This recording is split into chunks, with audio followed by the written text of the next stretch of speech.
আসসালামু আলাইকুম ওরহমতুল্লাহ। আমি মোহাম্মদ আমিরুল ইসলাম, সহকারী অধ্যাপক, ইসলামের ইতিহাস ও সংস্কৃতি, ন্যাশনাল কলেজ, বাড্ডা, ঢাকা 1212। সুপ্রিয় শিক্ষার্থীবৃন্দ, অনলাইন ভিত্তিক ক্লাস চলছে ধারাবাহিকভাবে। ন্যাশনাল কলেজের ঢাকা মহানগর এলাকার ন্যাশনাল কলেজ, এই ঐতিহ্যবাহী কলেজের শিক্ষক মণ্ডলী সবাই অনলাইন ভিত্তিক ক্লাস নিচ্ছেন। সেই ধারাবাহিকতায় আমিও ক্লাস নিচ্ছি। তো আজকের আলোচনা ইসলামের ইতিহাস ও সংস্কৃতি বিষয়, একাদশ ও দ্বাদশ শ্রেণীর পুস্তকের দ্বিতীয় পত্রের দ্বিতীয় অধ্যায়, অর্থাৎ সেকেন্ড পার্ট, সেকেন্ড চ্যাপ্টার থেকে আলোচনা করব। একটি বোর্ড প্রশ্ন অত্যন্ত গুরুত্বপূর্ণ, সেটি হলো মোহাম্মদ বিন তুগলক। আজকের আলোচনা থেকে আমরা জানতে পারব তুগলক বংশের মোহাম্মদ বিন তুগলক কখন ক্ষমতায় এসেছিলেন এবং কোন রাষ্ট্রের তিনি শাসক ছিলেন, এবং শাসন ক্ষমতায় আসার পরে তিনি কী কী উপাধি গ্রহণ করেছিলেন এবং কত বছর তিনি ছিলেন, এবং কী কী পরিকল্পনা গ্রহণ করেছিলেন, এবং পরিকল্পনা গ্রহণ করার পরে রাজধানী স্থানান্তরে করেছিলেন কোথায়, কেন করেছিলেন, অর্থাৎ রাজধানী স্থানান্তরের কারণ কি, ব্যর্থতার কারণ কি, এই সমস্ত বিষয় আমরা জানতে পারব। এক কথা যদি প্রশ্ন আকারে যদি জানতে চাও তাহলে বলা যেতে পারে যে মোহাম্মদ বিন তুগলক শাসন ক্ষমতায় এসে কী কী পরিকল্পনা গ্রহণ করেছিলেন, পরিকল্পনাসমূহ উল্লেখপূর্বক রাজধানী স্থানান্তরের কারণ এবং ব্যর্থতা উল্লেখ করো, এটা হতে পারে। তো যাই হোক, তো আলোচনা শুরু করা যাক। তো মোহাম্মদ বিন তুগলক চ্যাপ্টারটা মনে রাখো, সেকেন্ড পার্ট, সেকেন্ড চ্যাপ্টার, অর্থাৎ দ্বিতীয় অধ্যায়, দ্বিতীয় অধ্যায়ের প্রশ্ন। তো আলোচনা শুরু করা যাক, গভীর মনোযোগ দাও। মোহাম্মদ বিন তুগলক তুগলক বংশের শাসক ছিলেন। তুগলক বংশের শাসক ছিলেন মোহাম্মদ বিন তুগলক। তার পিতার নাম ছিল গিয়াসউদ্দিন তুগলক, অর্থাৎ গিয়াসউদ্দিন তুগলকের মৃত্যুর পরে তার পুত্র মোহাম্মদ বিন তুগলক 1325 খ্রিস্টাব্দে দিল্লির সিংহাসনে আরোহণ করেন। প্রকাশ থাকে যে মোহাম্মদ বিন তুগলকের পিতা গিয়াসউদ্দিন তুগলক তিনি ইন্তেকাল করেন 1325 খ্রিস্টাব্দে। 25 খ্রিস্টাব্দে ইন্তেকাল করার পরে তিনি শাসন ক্ষমতায় আসেন। কোথাকার শাসক হলেন? দিল্লির শাসক হলেন, দিল্লির মসনদ দখল করলেন 1325 খ্রিস্টাব্দে হতে 1351 খ্রিস্টাব্দে পর্যন্ত। এই তুগলক বংশের অন্যতম শাসক শাসন কার্য পরিচালনা করেন। দিল্লির সিংহাসন আরোহণ করে তিনি পাক ভারতের মধ্যযুগের ইতিহাসের অন্যতম উল্লেখযোগ্য সুলতান হিসাবে পরিচিতি লাভ করেন। আর এই সুলতান অর্থাৎ মোহাম্মদ বিন তুগলক সিংহাসন আরোহণ করার পরে তার উপাধি হয় জোনা খান। জোনা খান ছিল তার কিন্তু উপাধি, জোনা খান ছিল উপাধি। জোনা খান, এটা আমাদের মনে রাখতে দরকার যে জোনা খান ছিল তার উপাধি, এবং উলুগ খানও উপাধি। দুইটা উপাধি ছিল, একটা হলো জোনা খান আর একটা হলো উলুগ খান। তো জোনা খান যে ব্যক্তি, উলুগ খান সেই ব্যক্তি, এবং মোহাম্মদ বিন তুগলক ওই একই ব্যক্তি। তাহলে পিতার নাম হলো গিয়াসউদ্দিন তুগলক, গিয়াসউদ্দিন তুগলকের পুত্রের নাম হলো মোহাম্মদ বিন তুগলক। তিনি জোনা খান এবং উলুগ খান উপাধি গ্রহণ করে দিল্লির মসনদে ওঠেন। কত সালে? 1326 খ্রিস্টাব্দে তিনি দিল্লির মসনদ দখল করেন। মধ্যযুগী ইসলামের ইতিহাসের অন্যতম উল্লেখযোগ্য শাসকদের মধ্যে তিনি ছিলেন একজন শ্রেষ্ঠ সুলতান। তার 26 বছর রাজত্বকাল মধ্যযুগীয় ভারতের ইতিহাসে এক চমকপ্রদ ও গুরুত্বপূর্ণ ঘটনা। তার রাজত্বকাল ছিল অত্যন্ত গুরুত্বপূর্ণ এবং চমকপ্রদ ঘটনা,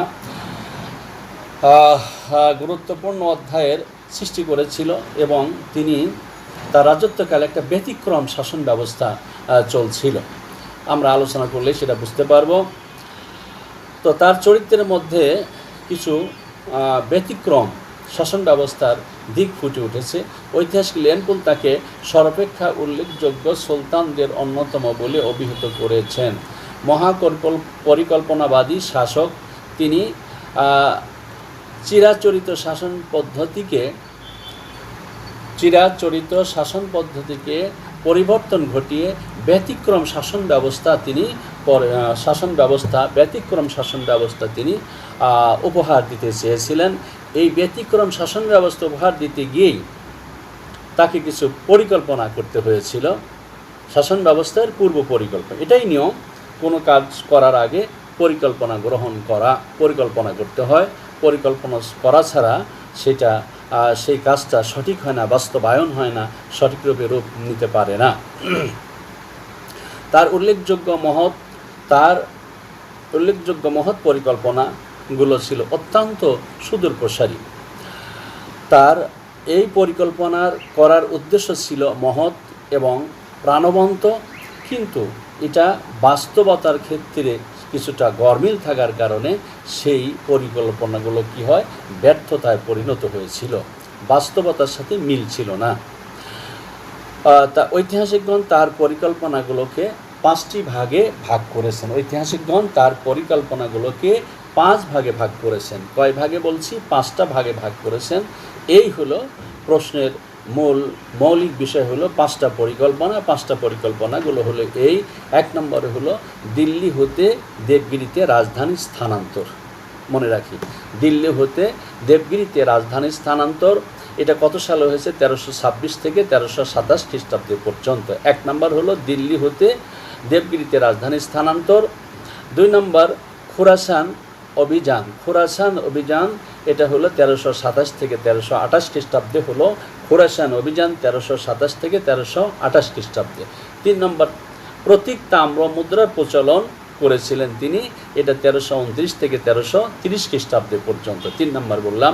4 নম্বর কারাচিল অভিযান, এটা 1327 থেকে 1337 থেকে 1338 খ্রিস্টাব্দে পর্যন্ত তিনি হলেন কারাচিল অভিযান করেছিলেন। আর 5 নম্বরে হলো দোয়াব অঞ্চলে কর বৃদ্ধি করা 1334 খ্রিস্টাব্দে। একটি হলো রাজধানী স্থানান্তর, 2 নম্বর খোরাসান অভিযান, 3 নম্বর তাম্র মুদ্রার প্রচলন, 4 নম্বর কারাচিল অভিযান, 5 নম্বর হলো দোয়াব অঞ্চলে কর বৃদ্ধি, এটা হলো 1334 খ্রিস্টাব্দে। যেহেতু কর বৃদ্ধি এটা আলাদা একটা বিষয়, এটা হলো 34 খ্রিস্টাব্দে মনে রাখতে হবে, ধারাবাহিকভাবে বলতে গিয়ে আবার মিস করে ফেলো না। আই রিপিট, আমি আবার বলছি। 1 নম্বর হলো দিল্লি হতে দেবগিরিতে রাজধানী স্থানান্তর 1326 থেকে 1327 খ্রিস্টাব্দে পর্যন্ত। 2 নম্বর খোরাসান অভিযান 1327 থেকে 1328 খ্রিস্টাব্দে পর্যন্ত। 3 নম্বর তাম্র মুদ্রার প্রচলন, প্রতীক তাম্র মুদ্রার প্রচলন 1329 থেকে 1330। কারাচিল অভিযান 1337 থেকে 1338 এবং দোয়াব অঞ্চলে কর বৃদ্ধি 1334 খ্রিস্টাব্দে পর্যন্ত সাল ছিল। এই হলো 5টি পরিকল্পনা তিনি গ্রহণ করেছিলেন। আমি আগেই বলেছি 5টি পরিকল্পনা। এই পরিকল্পনাগুলো উল্লেখপূর্বক রাজধানী স্থানান্তর। তাহলে পরিকল্পনাগুলো আমি উল্লেখ করে ফেললাম বা আমরা আলোচনা করে ফেললাম। এই পরিকল্পনা তিনি গ্রহণ করেছেন কয়টি? 5টি। কখনো কোনোভাবেই যেন ভুল না হয়, এই 5টি পরিকল্পনা আমাদের মাথার মধ্যে মনে রাখতে হবে, মনে মনে এটা কল্পনা করতে হবে এবং কলম দিয়ে বারবার লিখে এটা ঠটস্থ করতে হবে। এবার আসে রাজধানী স্থানান্তর। আমাদের মৌলিক প্রশ্ন যেটা, এই মোহাম্মদ বিন তুগলকের রাজধানী স্থানান্তরে তিনি কেন করেছিলেন এবং ব্যর্থ হয়েছিলেন কেন, সেগুলো আমরা তুলে ধরার চেষ্টা করছি। রাজধানী স্থানান্তর, তাহলে প্রথমটাই 5টি পরিকল্পনা উল্লেখ করার পরে প্রথমটা আমরা ব্যাখ্যা করব। এটাই বোর্ডে এসেছিল। রাজধানী স্থানান্তর, তাহলে কোত্থেকে রাজধানী স্থানান্তর করবে? দিল্লি থেকে দেবগিরিতে রাজধানী। দেবগিরি একটি জায়গা যেটা দিল্লি আগে ছিল, দিল্লিতে রাজধানী ছিল। তার পিতা গিয়াসউদ্দিন তুগলকের সময় আমরা দেখেছি দিল্লিতে রাজধানী ছিল। তিনি দিল্লি থেকে রাজধানী স্থানান্তর করে কোথায় নেবেন? দেবগিরিতে রাজধানী স্থানান্তরিত করবেন। বিভিন্ন কারণে রাজধানী স্থানান্তর করেন কত সালে? 1326 থেকে 1327। তাহলে 1326 থেকে 1327 খ্রিস্টাব্দের মধ্যে তিনি দিল্লি হতে রাজধানী স্থানান্তর করে নেবেন কোথায়? দেবগিরিতে রাজধানী স্থানান্তর করে দেবগিরির নাম তিনি দিয়ে দেন কি? দৌলতাবাদ। তাহলে দেবগিরির অপর আরেকটি নাম আছে, সেটা নামটা হলো কি? দৌলতাবাদ। দেবগিরির নাম হলো দৌলতাবাদ। মোহাম্মদ বিন তুগলকের যেভাবে উপাধি ছিল উলুগ খান, জোনা খান, আর এটা দেবগিরিতে নাম দিলেন কি, রাজধানী স্থানান্তর করে নাম দিবেন দৌলতাবাদ। তাহলে দৌলতাবাদ বলতে যা বুঝি, দেবগিরি বা দেবগিরি বলতেও একই বিষয় আমরা বুঝতে পারি। তাহলে রাজধানী স্থানান্তর করার কারণগুলো উল্লেখ করি, কী কী কারণে তিনি রাজধানী স্থানান্তর করেছিলেন। 1 নম্বরে আমরা দেখি দেবগিরি ছিল মধ্যস্থান, মানে রাষ্ট্রের ভারতবর্ষের মধ্যস্থান ছিল দেবগিরি সেই সময়। তো কালের বিবর্তনে হয়তো পরিবর্তন হতে পারে, তো দিল্লি হতে তিনি রাজধানী স্থানান্তর করবেন দেবগিরি।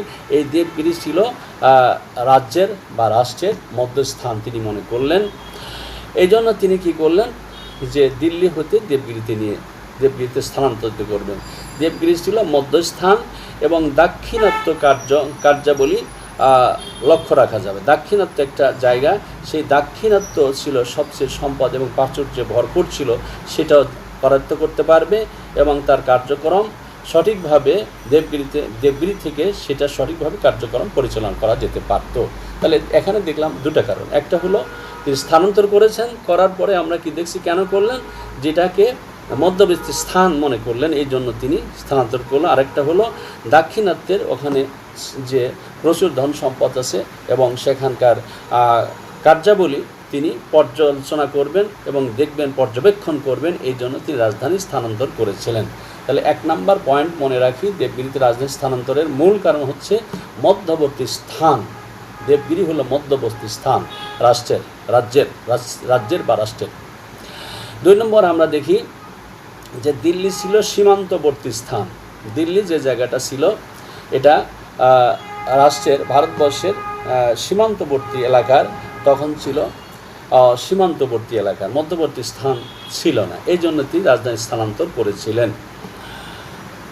বৈদেশিক আক্রমণ প্রতিহত করা কঠিন হতো। যদি দিল্লিতে রাজধানী থাকতো তাহলে বৈদেশিক আক্রমণ প্রতিহত করা কঠিন হতো, এই জন্য তিনি স্থানান্তর করেছেন। পাশাপাশি মঙ্গলরা যে কোনো রাজাই ক্ষমতায় আসুক না কেন, যে কোনো সুলতান ক্ষমতায় আসুক না কেন, সবসময় তারা বিপক্ষে থাকতো। তাহলে সীমান্ত এলাকা থেকে বৈদেশিক আক্রমণ প্রতিরক্ষা করা কঠিন হতো এবং মঙ্গল আক্রমণ প্রতিহত করা কঠিন হতো, এই জন্য তিনি রাজধানী স্থানান্তর করেছেন কোথায়, দেবগিরিতে। দেবগিরি অপর নাম কি, দৌলতাবাদ। 3 নম্বর যে পরিকল্পনা সেটা করেছিলেন ইসলামী সংস্কৃতির প্রসার। তিনি চেয়েছিলেন যে ইসলামী সংস্কৃতিকে কীভাবে প্রসার করা যায়। দাক্ষিণাত্য হিন্দু প্রধান অঞ্চল ছিল এবং সেখানে ইসলামী অনুশাসনকে তিনি কায়েম করতে চেয়েছিলেন, ইসলামী শাসন ব্যবস্থাকে তিনি কায়েম করতে চেয়েছিলেন। তার আগে তিনি ইসলামী সঙ্গীত চর্চা, যেমন হিন্দুদের 12 মাসে 13 পূজা, উনি সেখানে কি করতে চেয়েছিলেন, ইসলামী সংস্কৃতির যে বিষয়গুলো আছে সেইগুলোকে তিনি পর্যালোচনা করে এইগুলোকে তিনি হিন্দু সংস্কৃতির মাঝখানে ঢোকায়ে এই ইসলাম ধর্মের সংস্কৃতিকে প্রচার করতে চেয়েছিলেন, ইসলামী সংস্কৃতির প্রচার এবং প্রসার করতে চেয়েছিলেন।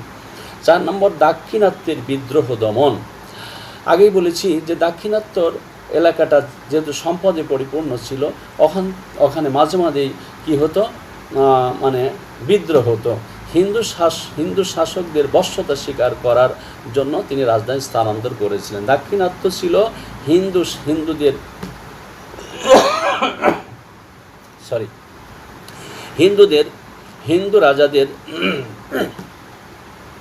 রাজাদের করায়ত্তে ছিল। হিন্দু রাজারা মাঝে মধ্যেই মোহাম্মদ বিন তুগলকের বিরুদ্ধে বিদ্রোহ করত। ইতিপূর্বে তার পিতা গিয়াসউদ্দিনের সময় ওই বিদ্রোহ চলছিল। তো তিনি হিন্দু রাজাদের বশ্যতা স্বীকার করার জন্য রাজধানী স্থানান্তর করেছিলেন কোথায়, দেবগিরিতে। দেবগিরির অপর নামটা কি যেন বলছিলাম, দৌলতাবাদ। 5 নম্বরে আমরা দেখি নিন্দাসূচক পত্র। দিল্লির আশপাশের রাজন্যবর্গ এবং জেনারা তার বিপক্ষ ছিলেন। হিন্দু অধ্যুষিত এলাকা থেকে তাকে একটা পত্র দেওয়া হয়েছিল, অপমানমূলক পত্র। এই কথা উল্লেখ করেছেন ঐতিহাসিক ইবনে বতুতা।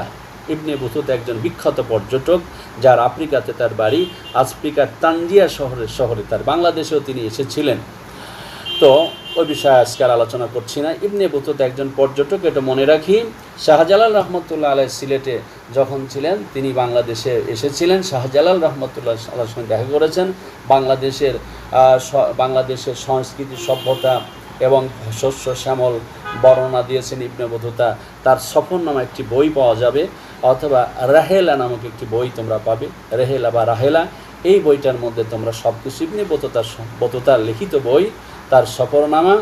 বাংলাদেশকে তিনি দোজকপুর নিয়ামত বলেছেন, যে এখানে শান্তিতে ভরপুর, ফলমূল সব কিছু ভরপুর আছে, তবে এখানে অশান্তি কেন, মাঝে মধ্যে ঠান্ডা লেগে গিয়েছিল। ঝাড়খণ্ডে তিনি গিয়েছিলেন, নৌকা যোগে গিয়েছিলেন, এটা ভিন্ন আলোচনা, যাই হোক ওদিকে যাব না। সেই ইবনে বতুতা বলেছেন দিল্লির জনগণ তাকে অপমানসূচক পত্র দিয়েছিলেন। এই অপমানমূলক পত্র দেওয়ার জন্য তারা মোহাম্মদ বিন তুগলক দিল্লির জনগণকে শাস্তি দেওয়ার জন্য কী করলেন, রাজধানীটাকে টেনে নিয়ে কোথায় নিয়ে যাবেন, দেবগিরিতে। যাদের দিল্লির জনগণের যে সুবিধা ছিল, সুবিধা বঞ্চিত করে শাস্তি দিতে চেয়েছিলেন। যদিও অন্য ঐতিহাসিকগণ অন্য মন্তব্য পোষ করেছেন, যাই হোক। তো এরপরে আমরা দেখি রাজধানী স্থানান্তর। কেন তিনি রাজধানী স্থানান্তর সরাসরি করলেন, সরাসরি অর্ডার দিয়ে দিলেন রাজধানী স্থানান্তর করার জন্য। 1327 খ্রিস্টাব্দে রাস্তাঘাট করে তিনি রাজধানী স্থানান্তর একদম অর্ডার দিয়ে করলেন, এবং রাজধানী রাজপ্রাসাদ সেখানে করলেন দেবগিরিতে। রাস্তাঘাট করলেন, রাজপ্রাসাদ করলেন, পুকুর খনন করলেন, কূপ খনন করলেন, এবং সেখানে বিনোদনের ব্যবস্থা করলেন, অট্ট এলাকা করেছিলেন, অফিস আদালত করেছিলেন, যাতে কোনো প্রকার অসুবিধা না হয়। এখান থেকে দিল্লি থেকে দেবগিরিতে যাওয়ার অনেকেই রাজকর্মচারীদের মধ্যে অনেকেই যেতে চায়নি, ট্রান্সফার হতে চায়নি, কারণ দিল্লি ছিল তাদের সুবিধা, দেবগিরিতে যেতে চায়নি, এবং সেখানকার আবহাওয়া ছিল ঠান্ডা, অন্যরকম আবহাওয়া ছিল। তো অনেকেই হেঁটে যাওয়ার ব্যবস্থার কারণে অনেকে অসুস্থ হয়ে যায়, আবার অসুস্থ কেউ মারাও গেল, এবং অনেকে চাকরি ছেড়ে দিলেন। এভাবে তেনারা আর গেলেন না। দেবগিরিতে যাওয়ার পরে প্রায় 8 বছর সেখানে রাজধানী নামে মাত্র রাজধানী ছিল, থাকার পরে দেখা গেল সে রাজধানী আর সেখানে থাকেনি। পরবর্তী সময় আবার রাজধানীটাকে দিল্লিতে নিয়ে আসা হয়েছিল, এভাবে ব্যর্থ হয়েছে। তো আমরা দেখি রাজধানী স্থানান্তরের পরিকল্পনা ব্যর্থ হওয়ার মূল কারণটি কী ছিল সেটা আমরা আলোচনা করি। ঐতিহাসিক বারানি বলেন যে দেবগিরিতে প্লেগ মহামারী রূপে দেখা দিয়ে মোহাম্মদ বিন তুগলক সকলকে দিল্লি ফিরে যেতে আদেশ দিয়েছিলেন। দেবগিরি একটি ভুল পথে চালিত কর্মশক্তির স্বাক্ষর রাজধানী পরিবর্তনের পরিকল্পনা করেছিলেন। যে দেবগিরিতে যখন তিনি গেলেন, যাওয়ার পরে আবহাওয়া তো শুট করেনি, অনেক সে সময় মহামারী প্লেগ রোগ হয়েছিল। প্লেগ রোগ হওয়ার কারণে সবাই দেবগিরি থেকে পালিয়ে চলে আসতেছিলেন। তখন মোহাম্মদ বিন বাধ্য হয়ে আবার দিল্লিতে রাজধানী স্থানান্তর করলেন। বর্তমানে যেরকম কোভিড-19 চলছে, করোনা কাল চলছে, ঠিক এইরকমই অনেকে ঢাকা আসতে চাচ্ছেন না, সবাই গ্রামে চলে যেতে চাচ্ছেন, ইত্যাদি ইত্যাদি। তো ঠিক এইরকমই মহামারী, প্লেগ রোগ মহামারী আকার ধারণ করেছিলেন। এই জন্য কোভিড-19 এবং করোনা কালে আমাদের ভয় পাওয়ার কিছু নেই। প্লেগ রোগ আগেও ছিল, এটা আল্লাহর হুকুম, যারকে ধরবে তাকেই ধরবে, সতর্ক থাকতে হবে, স্বাস্থ্যমান বিধি মেনে চলতে হবে, ইত্যাদি ইত্যাদি। আর আল্লাহর উপর ভরসা রাখতেই হবে।